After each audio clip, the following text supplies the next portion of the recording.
Podcast. Today with me, we have our typical host, Bruno. Bruno, hello. Hello, everyone. Hello, guys. And our guests today are the London War athletes, Annie Lazor, Alia Atkinson, and Vini Lanza. Guys, thank you so Hi. much for making it here. Hey guys, thanks for having us. Thanks for having us. Thank you for coming. And sort of to start things off, this is kind of a traditional question for our podcast. And what did you guys think before you came to the Budapest bubble? Were you concerned that it's going to happen? Were you concerned for the safety of the bubble? And sort of a follow-up question on that, how do you guys feeling heading into the Olympics? Safety concerns in mind. I try to stay as realistic as possible. I was really excited to come to Budapest because it was the first chance to race in 7 months, but I also was like, I don't know if I'll believe it until I'm in the water racing in Budapest. So that's kind of the mentality that I kept in the lead up to Budapest. Honestly, I think we're so lucky that we, had such a low number of cases when we first got there, and we maintained having 0 cases after our first day there. I think that that's so impressive, and is just a testament to how seriously, the athletes were taking this opportunity. And so I was trying to stay, realistically optimistic going into it, but I'm so happy that it was able to happen. Thank you, Annie. And what are your concerns heading into the Olympics? Do you think they will have a similar bubble going on when it happens, if it happens, or do you think it would be a different format? How do you feel heading into it? Just your safety and your health in mind. Yeah, I know, smaller governing bodies have talked about, bubbling their own specific countries and stuff like that, in pertaining to, how many people are on their floor and stuff like that. I think that'll be really challenging given, we're all going to have to eat at some time. We're all going to have to take the bus to the pool at some time. So, thankfully I'm not in charge of that, but, I'm a little unsure on how that's going to work, but nevertheless, they seem really optimistic on the fact that it's going to happen. And, like we said 6 months ago with, COVID, it's still 7 months away. So much could change during that time. We could have so many more vaccines by that time. Or we could have more deadly strains. Yeah, true. It could be one of two ways, but honestly, it could be one of two ways. So like we said 6 months ago, they said, there's no way we're going to have a vaccine until mid 2021. And now here we are, with vaccines all over the world already. So I think that's a really good sign. But at the same time, too, like you said, we could have, 2 or 3 more strains of COVID going around by then as well. So I guess time will tell. Fair enough. Thank you, Annie. Vinny, how was it for you? How was it heading into the ISL, heading into the bubble? Were you concerned at all? And are you concerned at all about the Olympics right now? Heading to ISL, I was a little bit concerned, but after I read those 50 pages of protocols that we had, I think it made me feel a little better about it. And especially when we got there, how seriously things were being taken. The rules were being taken. Everyone was bought in and in to do whatever it takes to keep the bubble safe. So that really made me feel better once we got there. And I knew from last year and from season 1 as well, the ISL is a professional environment. Everyone's doing that. Everyone's good at what they're doing. And the athletes, for sure, after they bought in, they were willing to do whatever they needed to do to make that happen.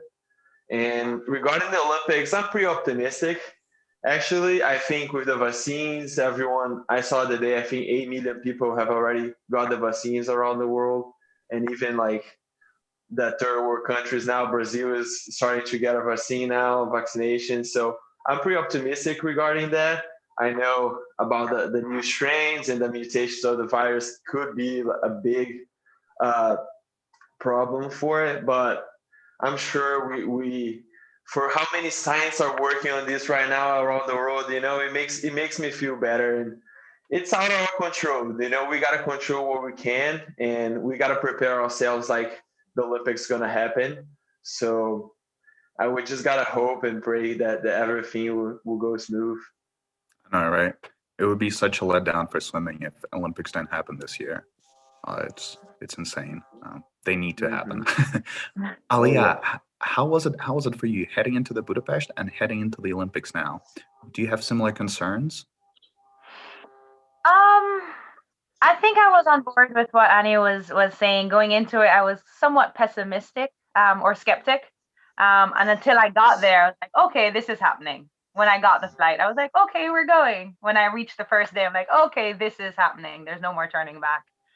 And I think it's about the same for me for Olympics. As it goes on each day, you hear different news. Each month, it's a different thing. So when meets start going on, other countries starts to have more of their nationals, and people start to get more optimistic and hopeful that it will happen. I think we're going to see a whole different trend of it is happening, and let's just see what we can do to be as safe as possible. But I know this Olympics, if it does happen, is going to be different than any of the other ones with just the protocols and how we're going to do it. But for the most part, ISL showed that it can be done on a smaller scale. And it really is just the people up there to get it done in whatever capacity they can. But I know for the athletes will be there at a professional level to do it to the best of their abilities. So, yeah. Thanks, Alia. And I think you have a good point in terms of sort of the scale of everything, because the Olympics on this is such on a bigger scale than ISL. Creating such a big bubble would be intense. There were certain rumors going around that one route the Olympics might take in order for them to happen is mandatory vaccination for everyone who will be participating. If this happens, and I have no idea if it will or not, but let's say it does happen, do you guys see yourself taking the vaccine, or would you be cautious to do so and maybe consider not going to the Olympics if such a thing occurs? Alia, you want to start?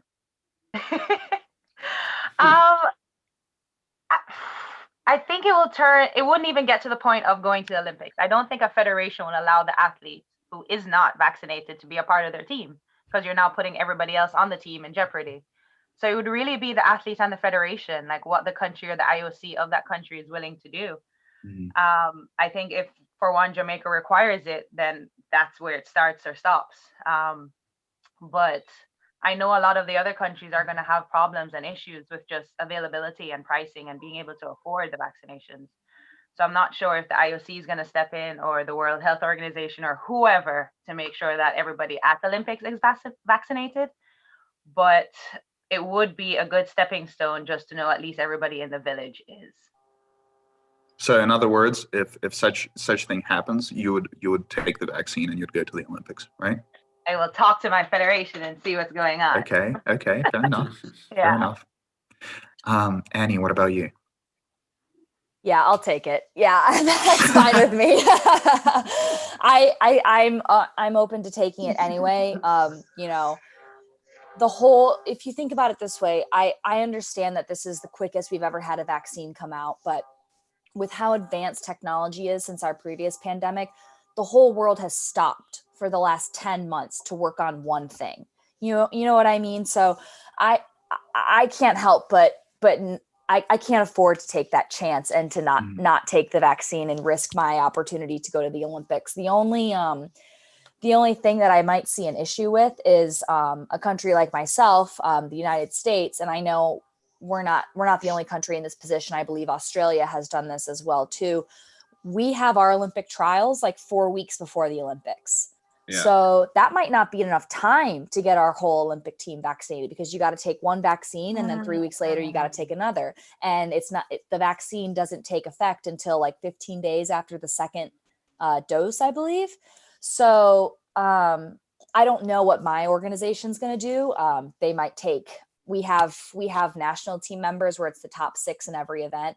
They might, give permission for national team members to get the vaccine before our Olympic trials, because those are the people who are, have the highest chance of making the team. There's always someone that comes out of nowhere in America and makes the team, but those are the people who have the best chance of making the team. So maybe they'll take that route. I don't know. But yeah, that's the one issue that my personal organization might have an issue with.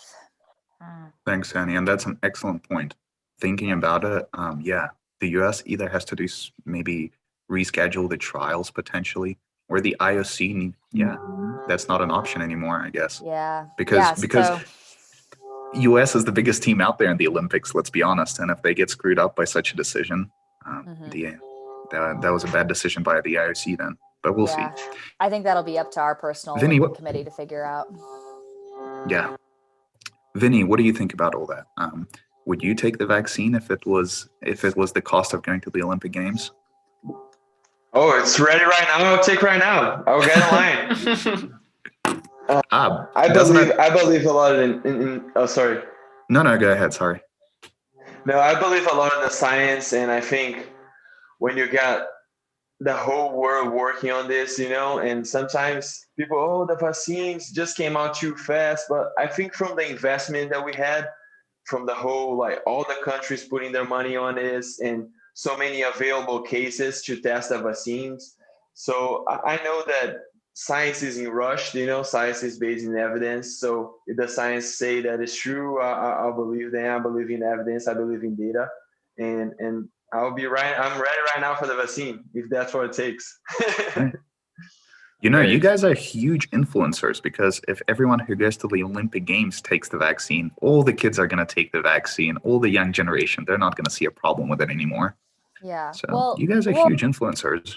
Yeah. And like, for me personally, this might just be my personal opinion, but in America, in order to go to, grade school or high school or university, you must take certain vaccines. Some universities require you to take some vaccines before you go to university. So now to add another one, I don't understand, what the controversy might be. You know what I mean?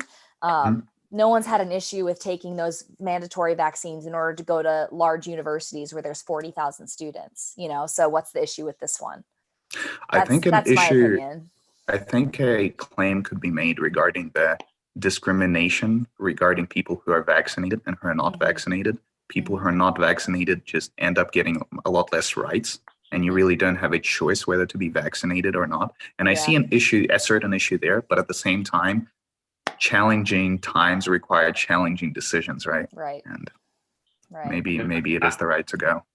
Annie, that's a great point, the one you mentioned before, because actually I'm going to leave to college in 1 week, and I was missing one vaccine, so I needed to take that. But actually, talking about the Olympics, guys, I mean, all of you three are very recognized athletes, have a lot of international experience. I mean, Pan American Games, World University Games, NC2A, the three of you. I mean, you've pretty much done everything, and I want to know, how was the training that you did during this whole pandemic, especially in Budapest, that do you think is gonna help you in order to train for the Olympics? I mean, the amount of races that you did in that short period of time, did you think that they are going to be relevant heading into next year, especially considering that maybe there's not going to be a lot of competitions in these next 6 months, maybe?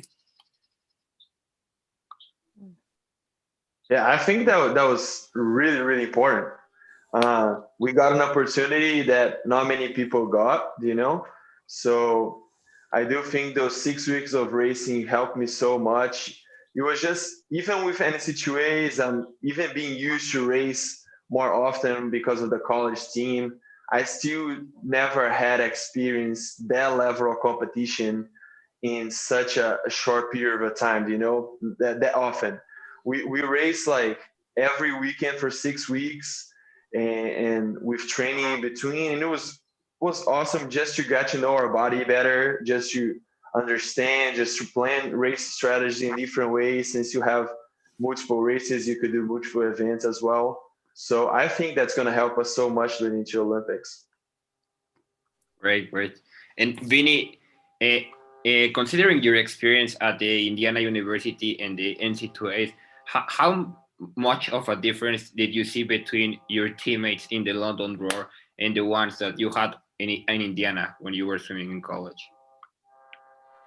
I think the ISL is kind of the next step, right? It is the next level of swimming. In college, we got different swimmers, different levels of swimming, and of course, the team atmosphere was pretty similar. Like everyone trying to swim for the team instead of for themselves, which is something that I enjoy the most. I really really like it. And the ISL is just, I'm not racing with the best in the country. I'm racing with the best in the world, and that makes a huge difference for sure. Yeah, definitely. And Annie, also talking about Indiana, you were teammates with Vini. You were also swimming at the University of Auburn. So how did you feel that transition from college into developing a professional swimmer last year when you were swimming with the LA Current? And also another question for you will be, what difference did you see in the ISL environment from last season comparing to this new season? Yeah, well, I think I've been out of the NC2A now for 4 or 5 years. So my first couple years of professional swimming, honestly, for a couple years, I felt like I was in no man's land a little bit. Obviously you kind of go back to that mentality of swimming for yourself. And that's a really hard emotional place to get to after like being all for the team for so long and working your hardest for other people, as well as yourself, but you want to do your best for your teammates. So, having kind of that in between for a couple of years of not having ISL and before I really started taking the next leap on the international stage, I kind of really felt like, what is my purpose here in the sport? Then when I started to, make international teams with USA Swimming a little bit more and then jumped into ISL last season, it definitely felt like I found a little bit more purpose in the sport. And it's just a lot more exciting. It's so much more fun when there's more on the line, just like you trying to beat the clock. You know what I mean? So last season was really fun. I had an amazing time with my previous team. But it definitely was, and I'm sure it was this way with all teams, because you only had at most a week at a time with your team. There wasn't really an opportunity to, see how each other ticks, like not just at a meet setting, but in like more of a casual setting in practice and eating dinner together and team meetings and stuff like that. Like people were just kind of in and out within 4 days last season. So I had a great time this season. Not just from the team aspect, but from the personal aspect, getting the chance to train with other people for 6 weeks. It was such a nice change of scenery after, having such a long time of being here in Indiana when, I love it here, but I was also, hopefully going to be going to the Olympics in August, and sitting here in August when, we were all supposed to be in Tokyo was pretty disappointing. So, it was really nice to just like have a change of scenery, and, everyone just seemed so positive because everyone was just so grateful to be there. Yeah, and actually, you mentioned, not only beating the clock, but the environment with your teammates. I definitely think that it helped you because, if we see your times when you were world champion in 2018 with that 218 in the two breast, nowadays you're swimming much, much faster than that. And I really think that this format of ISL is helping you to improve your times. But Alia, I wanted to ask you a question for you. We already talked about the NC2A careers from Vini and Annie, how they progress into a professional swimmer. You also swam a few years ago with Texas A&M with the NC2A career. You have been to a lot of Olympic Games. I think I was like 2 years old when you went to your first Olympic Games. And I wanted to ask you this. Considering all your amazing experience, all your achievements, how did you feel when you first went into the ISL? How did you realize that this competition was going to be the future maybe of swimming? Did you consider that it was going to be so great as it is right now and is influencing a lot of young swimmers? So when I first turned pro, the main difference was you get to choose your meets and you get to go internationally and you get to basically choose your whole year of international swimming. But the one thing that was lacking was the financial support. So going to World Cups and trying to get that financial gain to feel like a pro, to feel like you're actually self-sustained. That's really what helped push me into that whole pro athlete mentality. So when ISL came along, it was more of you're getting paid to be here. You don't have to pay your way and then swim all these events just to try and make $1. You're basically seeing the value, other people seeing the value of your swimming and your career and asking you to join a team. And it changes what you are as an athlete. It changes that professional feeling to be you're worth something in a sense. Um, so as ISL started, it was more of, this is something new that people after college can look forward to. Because as soon as you open that gate, it's just like a madhouse. Like what Annie was saying, it's just the last man's world. Like you don't know what to do. And sometimes you can't stay at school. So you have to go find a club. You have to find your way in the teams. And when people go off to go to work and find jobs, you have to go and find a swimming pool and find what you need to do. And sometimes there's not that much knowledge out there or help out there for the athletes to do that. So I think ISL is a good step. There are a lot of swimmers there who are just out of college, who are getting that transition. So I think that's really good to help them with that process. And hopefully we can have more staying in the cause of that. Also open it up to professional swimmers as well. The whole world is investing into a more matured, experienced level of athletes. But yeah, ISL definitely is something new and it's exciting. And I hear a lot of athletes, younger ones, getting exciting and getting behind the teams. So as the years progress and you follow your favorite teams, I think you'll really start to feel that, the feeling that Americans get for that football, like right behind it, like, oh, it's time. I don't know how long it'll take, but I feel that that's something that we can see in the future. Yeah. You start to relate to your team, right? As a fan also, 100%. Thank you, Alia. And guys, it is time for our first round of questions from the fans. And the first question is dedicated to all of you. How do you stay positive during this pandemic, and how do you find motivation to keep swimming, especially knowing that swimming is such in a unstable place?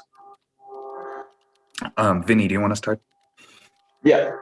So my first thing is that it is very hard to stay positive. It's a struggle that we all been there, and it is okay. You know, it is okay to be down sometimes. We all passed through that during quarantine. I was like out of the pool for about 2-3 months, and it's time really for you to reinvent yourself. You gotta find ways to keep in shape, to exercise, and but for me the most important thing was to take this time that I never took before out of swimming, to really find like the reason why I started swimming. You know, find your motivations and find the reasons why you do swimming, why you miss it so much.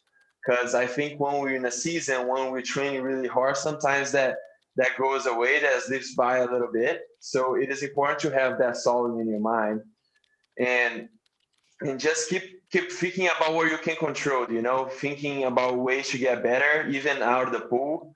And another thing is to check like our performance in ISL, for example, is a good example of it. That maybe even though we're out of the water for so long, everyone still got to perform. You know, the rest might not be a really bad thing. So we gotta start taking advantage of the rest when we get it. Even though it's a forced rest, but it is for sure gonna help us, and it can help us moving forward in your season. Thank you, Vinny. Annie, what's your take on that? Yeah, I mean, to start off, just to, kind of bounce off of what Vinny said, like it is really hard to stay positive during this time. Like we don't have to sugarcoat it. It's very hard, even for us elite athletes, where we have, something of such a high level, hopefully, to look forward to, such as the ISL or the Olympics. We train with college kids every day, and Alia trains with club kids every day, where they don't really know when their next meet's going to be. So, I can't imagine like being in the shoes of people like that, where they're like, should I just stop swimming? Like, what does the future hold for this sport? So it's really hard, but, in my experience of taking a lot of time out of the pool for a year after the Rio Olympics and after the Olympic trials in the US in 2016, that was kind of a really good experience for me to test me for what we're going through right now. Because when we were in kind of this no man's land throughout the pandemic and didn't really have a place to train or didn't really know what the future held for us in swimming, it really forced me to go back to what I learned from when I got back in the pool again after a year out of it, and was just to like Vini said, focus on the really little things that you can control. When I was getting back in shape, like I was swimming so slow, like so slow, but I knew I could control, okay, I can take 4 kicks off of every single wall. Like I know I can do that. So for like a week, I just focused on that. Like I didn't care how slow I was swimming. I only focused on that. And then I only focused on like a certain part of my pull. Like even if I was swimming slow, if I was doing that perfectly, I didn't care what else was going on. So it's important to know, like, while people are getting back into things right now, or, they're getting locked down again, or what have you, it's important to know, like, okay, I might still be like 50 steps behind where I was this time last year, but I'm 2 steps ahead of where I was last week. So it's really important to kind of keep that mindset, I think. No, 100%. And I think your advice from Vinny, you and Annie regarding focusing on the small things, it's very valuable. And someone like Coach David Durden would repeat this continuously. Whenever you feel anxious, whenever you feel like something's slipping out of your hands, just focus on the things you can control, and then magically things starts falling into place. And it's true. Alia, what's your take on that? No, I mean that's the main thing that I tell kids. They're looking at making the team a year from now. I'm like, okay, but at the same time, you're a year out. Focus on something within this week, within this month, within this quarter. And that's what you can work on. That's really what we can visualize and hold on to mentally. Each and every day, why you get up, it's for this week, not 4 or 5 months down the road. But I'm a huge advocate of having fun. And if you're going in the water and you're hating it, or if you're waking up and you don't know what you're going to do, find a way, whether it's the teams, whether it's changing up the practices. The smallest thing counts. And yeah, I think that especially now when some people are out of the pool, you really have to work on the things that were a setback before, whether it's flexibility or core work or whatever it may be. So when you do get back in the water, you're 1 step ahead in that aspect. Like, let's say your abs are always tight, never hold your breath, you always get, so this is a good time to do that rehab stuff, to do the little stuff, to make sure when you're back in the water, you're giving it all for the water, and you won't be back out again for an injury or mental weakness or anything like that. So definitely what Vinny said, soak up this time if you're out, because when you get back in, you want to be 100% in. And as Annie said, that's a bit sure that you're working on the little stuff. It really is. If you come out to the practice and you had a horrible practice, then find one thing that you did well and hold on to that, and make sure every single day you find at least one thing that you did well. And yeah, it's breaking down your practices, not just jumping in and swimming and then coming out. Finding something worthwhile in that practice and holding on to it, and then looking forward to finding something worthwhile in the next practice. Yeah. Thank you, Alia. And I think that's a great point regarding having fun during swimming. I feel like it's overlooked in the world of swimming a lot. People tend to take swimming like a work, like working in a mine almost, a mandatory thing that you have to struggle your way through. And I don't think it should be this way. I think you have a great point. But with that being said, let's go for a round of personal questions from the fans. And first question goes to you, Alia. What do you do before a race to get ready mentally? Before a race, I like to do visualizations. So all the time during practice, you visualize how it's going to be, what's going to happen. But for me, before a race, I like to visualize it, whether it's a fast turn, the best dive, really just working that last into the wall, focusing on the little things that I usually forget during the race. I want to say, like finishing your kick, making sure you're actually lunging towards the wall. So I try to visualize those stuff. So when I go into the race and it just becomes involuntary, subconsciously, you'll still remember those little ticks. Okay, thank you. Alia, when you visualize your race, do you visualize it from the first person perspective or from the third person perspective, or as a spectator? Both. I think I do in and out. If it's a race where I'm just visualizing, usually I'm like a ghost, I want to say. Okay. Sorry, Vini. I'm up here. I'm just like looking down, and I can like see myself and like these other little people. But race where I'm focused on either the other competition or a specific time, I am inside the race, and I can usually see the somewhere, obviously. But Thank you. I like that Thank you, sort of thing. Alia. Yeah. I think that's very valuable for young kids because I think visualization is a huge tool in swimming, and a lot of people should put that into their toolbox for sure. But thank you. A big thing. And Sorry. go ahead. Yeah. A big when I did a lot of swim camps, there's a lot of kids who do visualizations and they actually visualize themselves coming in second and third. And if you're doing this, you have to make sure that you're your number one fan. If you're doing the visualization, you're winning the race. You're doing something at the end of it that is successful. So yeah, it might be ridiculous if you have all these people in your race, but you focus on your race and you make sure that when you do it, you're happy and you're powerful and you're encouraged at the end of it. So, yeah. Thank you, Alia. It's kind of sad. I didn't know people would visualize themselves getting third. But thank you, Alia. Annie, a question to you. And I believe this is a very interesting one. We spoke already quite a bit about the Olympic Games. And one of our fans wants to know, Annie, what is actually your motivation in winning an Olympic medal? Wow, good question. I don't really, obviously that's a great goal. And I believe that it's more than tangible for me.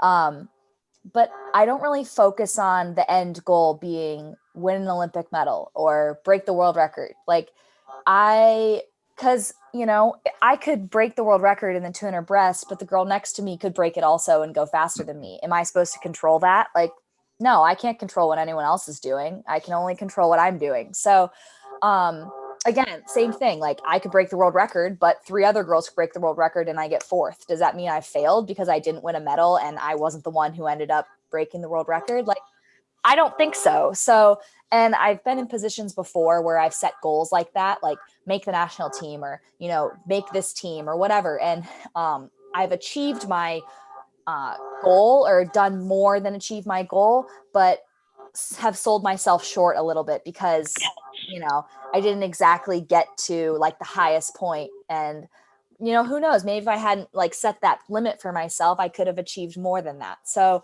I have motivation just to be able to leave the sport and leave, a certain race, knowing that prior to that in my preparation, that I did everything I could to execute that race to the best of my ability. That is my end goal, is to be able to get out and know that I executed that race as best as I could. And I got out and I could see the results in all of that preparation coming to place. Thank you, Annie. And I feel like that's a very strong response and a response you would only hear from a professional. And a lot of people don't understand it, but there's a weird sense of pleasure and satisfaction when you know you have done absolutely everything in your power to execute a certain task. Yeah, Absolutely. It's a testament to, 100%. But yeah, Thanks. Thank you, Annie. And Vini, a question to you. Straight away, this was a very popular question for you. And I don't know why. I feel like I don't know something about you, but here it goes. Vini, is it hard to have a serious relationship and prepare for the Olympic Games? And if it is, could you please explain why? Yes, please elaborate. And it makes it easy. No, it's a good question because I think sometimes we invest so much energy and time into our swimming and other people do too into our relationship that it can be challenging have both at the same time, but I'm very lucky that I have Annie with me and she's a partner that comprehends me, understands me. We both understand each other's limits because I think that's the most important thing, and also always put your partner in priority in the relationship, always think about them, try to wear their shoes because that makes it easy for everyone. And it is, but it's not easy, many days Annie has a plan in mind or going out watching a movie and I'm just like way too tired to do that. But I think that the major thing is back again, understanding each other and understanding that we both have our goals that are so strong for us, and we've been working our whole lives for it, and that gotta be one of our top focus right now. We understand that the time right now is to prepare for the Olympics, and is to do whatever. As we said before, we want to have that feeling that we done and we tried everything we could to be able to fulfill that dream. So, and also other thing for me, it's having someone by your side that supports you, that loves you, that show your affection. That's so helpful and that's so important, especially for me.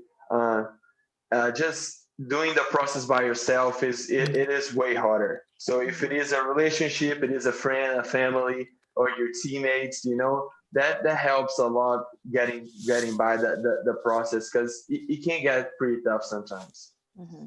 Thank you, Vinny. And it seems that's my personal observation. That might totally not be true, but it seems like professional athletes a lot of the times end up having as their significant other another professional athlete, typically from their same sport. Mm-hmm. And a big question for all of you guys, but I guess Vinny started answering it, so more towards Vinny. Do you feel like this is because of the mere exposure factor, that you just see your teammate athletes all the time and you end up bonding sooner or later? Or is it more a sense of your significant other understanding you better because they do something similar to what you do and being able to support you a little better? What would you say? Definitely the latter. Definitely the second one. I think being able to understand, and since, for example, your partner goes through the same process that you, knows the struggles, knows the difficulties, it is way easier to find like a middle ground there to make everyone happy. Sometimes I know relationships about giving up a little bit of your space, about your energy towards someone, and having that understanding, it is completely essential to have a successful relationship. Yeah. And I feel like, well, first of all, my best friend set us up. So we did not like find each other on our own. Like we knew who each other were, but my best friend set us up. So it wasn't just like commonalities that set us up together. But I will say that he drives, in this personal situation, like he drives me to be better in the areas that I lack in. And I would hope like he feels the same way about me as far as like being a better, athlete and being a better person. For the two of us, we're very different personalities, which sometimes like doesn't work and sometimes it complements really well. And I think for us, it's the latter. For me, like from a physical aspect, like he drives me to have a better, diet, eating habits. Like he eats so healthy. And so when I'm with him, he drives me to do the same thing. And like with him, like I take really good care of my body outside of the sport, like recovering and stuff like that. So I hope like I drive him to, do that as well. And it's so much easier to do it together than just like motivating yourself to do it. Thanks, Annie. Thanks, Vinny. Yeah. It's quite heartwarming to see you guys talk about each other like that. But I gained some points. Guys, with this being said, let's kind of shift back to Budapest 2020. London Roar was successful 2 seasons in a row and making it to the final. How would you access your performance in ISL 2020 as a team? Are you happy with how it went? Are you happy with making the final, or were you shooting for the W? Alia, do you want to start? I believe we were quite successful, I believe. Coming into it, a lot of us were wondering with the lockdowns who was swimming, but that was everybody. That was everybody at ISL. The shape that an athlete is in, it was up to them and their mentality and how they were going to execute the first race, and then 6 weeks later somehow keep it up again. But for us, and then having the Aussies come out was a huge setback, I think, mentally. But with all the other swimmers that came up from the UK, getting to know them, getting to understand what they're going through, and just seeing them, it really helped us to be a little bit stronger. I think for me, going on to the London Roar and knowing what a big team they were, I automatically expect it to be like the second wing. And what I mean by that is that you have backstrokers galore, you have freestylers, you have nobody's gonna want anything from the breaststroker. Like just stay to her lane and then just do her thing. And as this came about, it was more pressure on the breaststrokers. So I was like, oh, this is a big switch. I didn't mentally prepare for this. Um, it was really great to know the other athletes and to see like, okay, I'm like, I know who they are. They're put in the same bind as I am. They just didn't swim for a couple months and so told that they're going to go on the London War. And you could see their excitement, but also they actually wanted to do better and they wanted to do good for the team. Me and it pushed me to be a little bit better for them as well to help London War reach as far as we can reach, um, given with how we started and everything. But I think we did fantastic. Everybody got better as it went along. Our team spirit was there throughout the entire 6 weeks, and yeah, a couple of races could have been better personally, but for the most part, consistency is key. So I'm good. Great. Okay. Thank you, Alia. Vini, what about for you? Were you satisfied with the team performance this year? I was. I think our team did the best that we could do. Like we had a good environment, like Alia said. The coaches were on point, and the coaches were bringing a lot of knowledge and a lot of experience and bringing a lot of positive talk into the team. Of course, having the Aussies not coming in the last minute, that was definitely a hard part for us. We were prepared. We look at our team. We're like, man, we are about to win this. We're gonna win. We for sure had that in our minds. And after losing all the Aussies, many of the athletes started doubting themselves a little bit because we knew our team lost a little of their power because we know how important the Aussies are, not just in the pool, but out of the pool, bringing the energy and their charisma to the team. So, but I was very happy with everyone, the team. Everyone did the best they could do. Everyone performed. Everyone got better as it went through, and we had a good time. So that's also very important. Thanks, Vinny. And I think it's the testament to the London War's resilience and that so many Aussies couldn't come, but still you guys were on point. And sometimes it seems like a team with a lack of very strong swimmers that weren't able to come would sort of give up a little bit, especially in the final. It was like just looking at the roster, Callie Condors ended up in a little bit of a better spot than you guys were, but you guys never gave up. All of you had your best performances in the final in at least one event. That is a huge testament to you guys. But with that being said, Annie, how was it for you? I thought it was great. Input? Yeah, I thought it was great. Obviously, like they said, every team had their setback of, how are our athletes going to perform post quarantine, and then we were hit a little bit harder with so many, like a third of our team pulling out at the last second. So we knew that we were going to be spread pretty thin, and that the cards would possibly be stacked against us once that happened. And Vini can speak to that the most because he was on the team in season 1, but I know that they brought more than just fast times to the team. They brought an amazing amount of camaraderie and charisma to the team. So, but I think every week that we went on, people bought in more and more and more to the team. Now, I was bought in from day one, and I think a lot of people were, but I think people got really emotionally invested in the team the more and more the weeks went on. And I think that that's in part to just the leadership that we had on the team.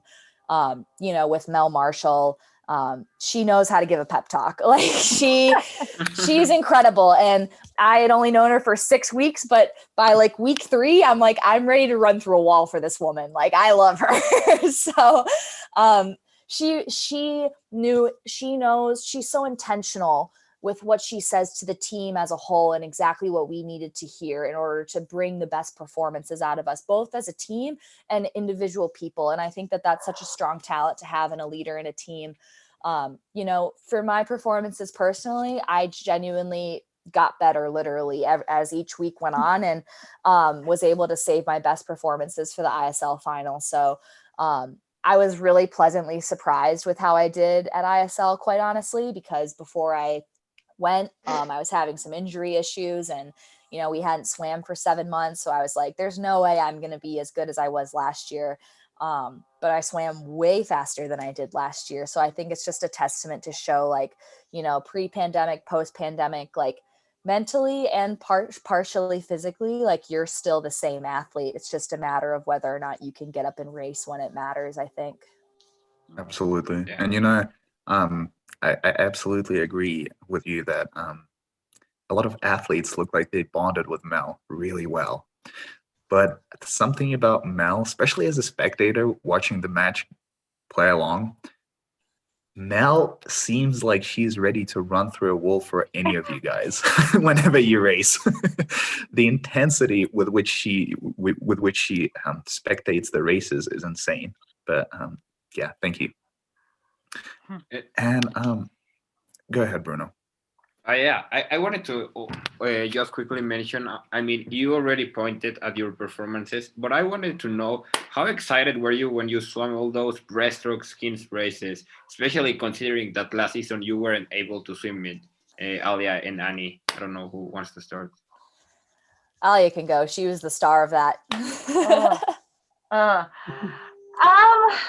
So I was very excited for the opportunity to do a breaststroke skins after seeing it last year and I wanted a shot at it. So the first one I was like, yeah, I'm excited. And the second one came around, I was like, oh, I can get better. And I did. So I was really excited. And then the third one came, I was like, okay, somebody else can have a shot. Like, other people are excited too. And then the fourth. That's very generous of you. So I was very excited, and I'm privileged to be able to do that for the team, especially because we have a strong breaststroke group. So to go out there and do it, I'm very excited, and I'll jump back in again if asked. But at the same time, I wasn't mentally prepared for all those rounds. Not back to back for that long. I didn't think it was possible to do it that many times. So yeah, it's fun. That was a very uncomfortable fun. Uncomfortable fun. Okay. Maybe fun with pain, right? Oh, best type of fun, isn't it? That's swimming for you, right? Annie, how was it for you? Fun and painful? Yes, I thought it was great. I didn't feel as much pressure in the skins because, I trend towards the 100 and 200, and I come down towards the 50 when needed. The 50 is certainly far and away of the three is my least best event. So I was just really excited to even have the opportunity. Honestly, I was really excited to be able to get through the second round, 3 times or so. So yeah, I thought it was a great experience. And the part that was the most exciting is, when you're behind the blocks and just knowing what it feels like to be in the stands as well during skins, how invested your team is in you in that moment for you to swim well. So knowing what that already felt like and then going out there and doing it is just an indescribable feeling.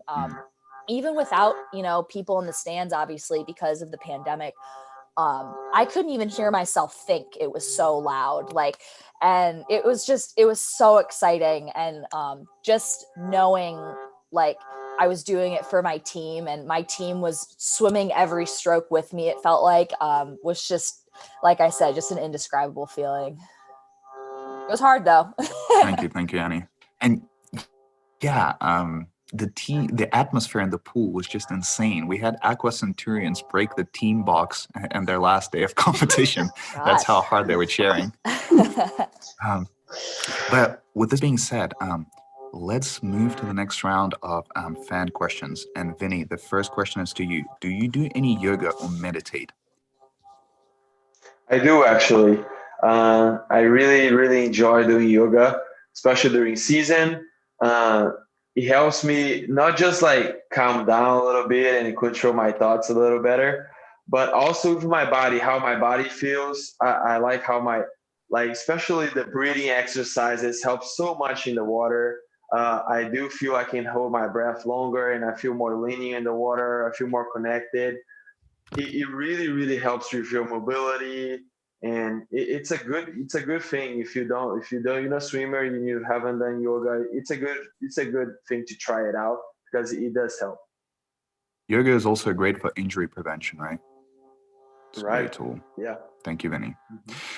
And my next question, so we had very similar questions sent to Annie and Alia. And the question is, what is the most important thing for breaststroke, for fast breaststroke? But I would like to sort of divide that question into two.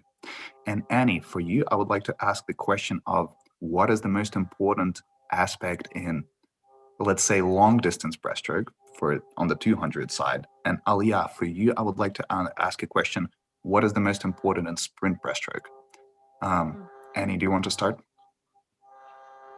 Yeah, well, I could learn a thing or two from Alia on like the mechanics on starts and pullouts, because quite frankly, she's the best in the world at those. But, for me personally, I think the thing that makes me successful in the 200 is being able to hold my line at the end of a stroke, really being able to, feel your body in that nice tight line every time you finish your stroke, having a fast recovery, and then making sure that you ride that line as best as possible after the kick, because the kick is the fastest part of the stroke. So, once you get into that line, just making sure you're nice and tight and really being able to ride out every stroke, because the 200 breast is a deceivingly long race. So, I think that's the most important part for me, to conserve energy, and kind of find the balance between, patience and power.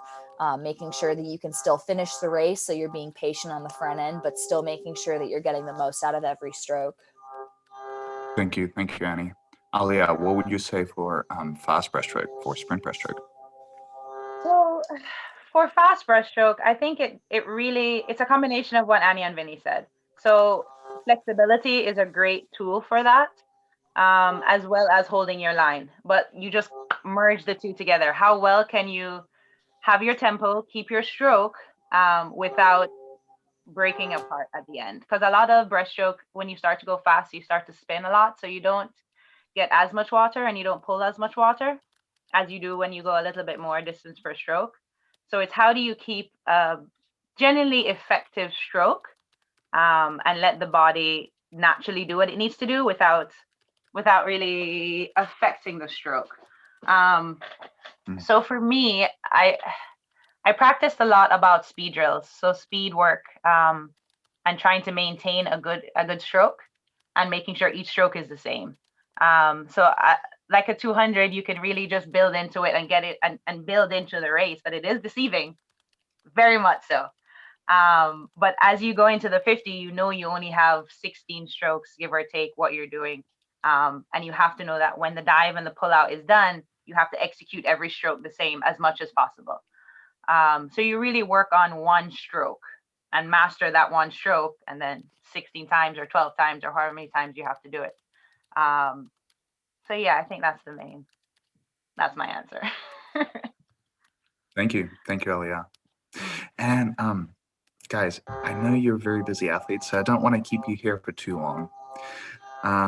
But before I let you go, we must have the blitz with the fan questions. And the way this blitz is going to go, I'm going to ask a question, and you can answer one by one. Let's have the order Annie to Alia to Vini, if that's okay with you guys. And the answers don't have to be too complicated. Sometimes a yes or a no is sufficient. Sometimes a little more is better, but don't get too deep into it. Take it as a blitz. All right, you guys ready? Yes. So here we go. Just a second.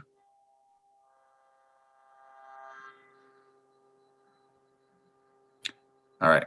When did you start swimming? 5. 4. Wow. 3.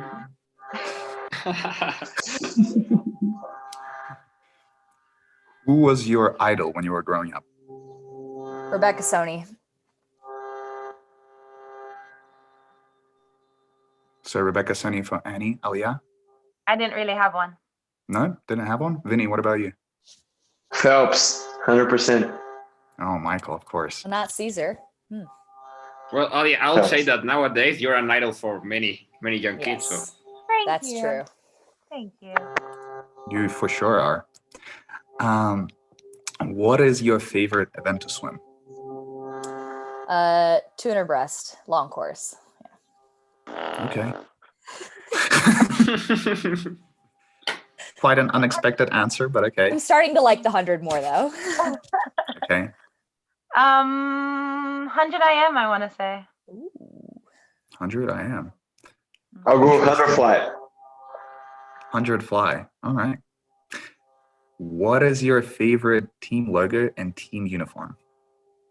Well, I have to say ours, But right? you can't tell your own. Come on, that's not fair. Oh, you can't say your own? But Oh, it come is. on. It is. Everyone would pick their own then. Well, ours is the best, but oh gosh. Huh. Good. Okay. I'm trying to think. Irons is pretty cool. Yeah. But still ours. Is it the shiny part yes. of it? Yes. Okay. And same for the logo? Sure. Yeah. Okay. Alia, what about you? So I know yours is the best. So second will be I was on Team Iron last year, so just to see the progression of now the dragon and now it's all shiny, I was like, ooh, very appealing to the eyes. But a lot of them have creativity. I'm not sure. You should get Team Iron to hook you up with some of the merch. Can't do that. I don't know if she can do that anymore. I saw that trick. Could be a Halloween costume. Just a joke, sorry. Vinny, what about you? I love ours, but since we can pick, I gotta say the Rhino. I really like the New York Breakers. Yeah, Oh, I think they're pretty cool, and I like the collar shoe, the black and white, simple. Their merch is pretty good. What do you think of the new sign they're trying to implement with the Rhino? Oh, you gotta do what you gotta do, man. If Yeah. it sells, the team bought in, it's good. Good for 100%. And our last question of the Blitz is, what is your favorite non-swimming sport? Beach volleyball. Beach volleyball. Okay. Alia? I do like to watch the skeleton on the winter sports. Like it just seems like it's something I want to do. I'm like, it's very dangerous, but I want to see it. Like, Oh, wow. That's an interesting answer. But what about to do? la. Probably like triple jump or long jump. A little bit safer. Wow. Yeah. We're getting a lot of unexpected answers right now. Vinny, what about you? Oh, gotta be soccer. I'm a big soccer fan. Yeah. What's your favorite What's your club favorite in team? Brazil? Oh, I have my team back home from my city that I grew up. So it's Atlético Mineiro. We're actually doing pretty good this year. We're second in the Brazilian league. So hopefully we're going to bring the title that we haven't won since 1971. It's been a while. So we're cheering hard. When I lived in Brazil, I was a Corinthians fan. I went to many games. Oh, no. I'm sorry. Oh, no. Vinny, maybe you will add some fans to your team now through this podcast. Hopefully they need some help. Guys, with that, we're about ready to conclude our podcast. Thank you so much. But before I let you go, do you have any final words to the London Roar fans? I guess, yeah. Go for it.